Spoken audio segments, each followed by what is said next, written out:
তো আমার সঙ্গে গুজরাটে তোকে কে মারবে আমি দেখবো। বাংলার মুখ্যমন্ত্রী ভিন রাজ্যে যখন বাঙালিদের উপরে অত্যাচার হচ্ছে, হিন্দু কি মুসলমান আমরা বুঝি না, তখন মুখ্যমন্ত্রী অনেক দেরিতে একটা স্টেটমেন্ট দিলেন, যারা ভিন রাজ্যে অত্যাচারিত হচ্ছে মার খাচ্ছে তারা বাংলায় ফিরে আসুক, আমি কাজ দেব। কি নিকৃষ্ট কথা!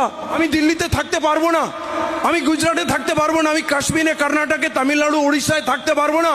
আমার দিদি আমার মুখ্যমন্ত্রী সে বলবে না চল তো আমার সঙ্গে গুজরাটে তোকে কে মারবে আমি দেখবো। গুজরাট তো আমার, কাশ্মীর তো আমার, লাদাখ আমার, উত্তরপ্রদেশ আমার, আমি যাচ্ছি, চল কে তোকে মারে দেখবো। আরে আমাদের বাড়িতে আমি যদি কোথাও মার খাই, আমার বাবা কাকা তো বেরোয়, চল তো কে তোকে মারছে দেখবো। আমার মুখ্যমন্ত্রী বলছে বাড়ি ফিরে আয়, তাহলে ভারতবর্ষটা আমার না? আপনি কোন চিন্তা আমাদের মধ্যে ঢুকিয়ে দিচ্ছেন?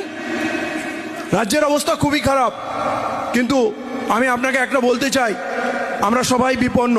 মণিপুরে আমার বোন লাঞ্ছিত হয়েছে, আমার ভাই লাঞ্ছিত হয়েছে, গির্জা পুড়েছে। ওয়াকফ বিল এখন এসছে, খুব ভালোভাবে উনি বুঝিয়েছেন। সুপ্রিম কোর্ট কি করবে আমি জানি না। বাবরি মসজিদের রায় শোনার পর আর বিশ্বাস নেই কি বলবে আর কি লিখবে আর ফাইনাল জাজমেন্ট কি আসবে।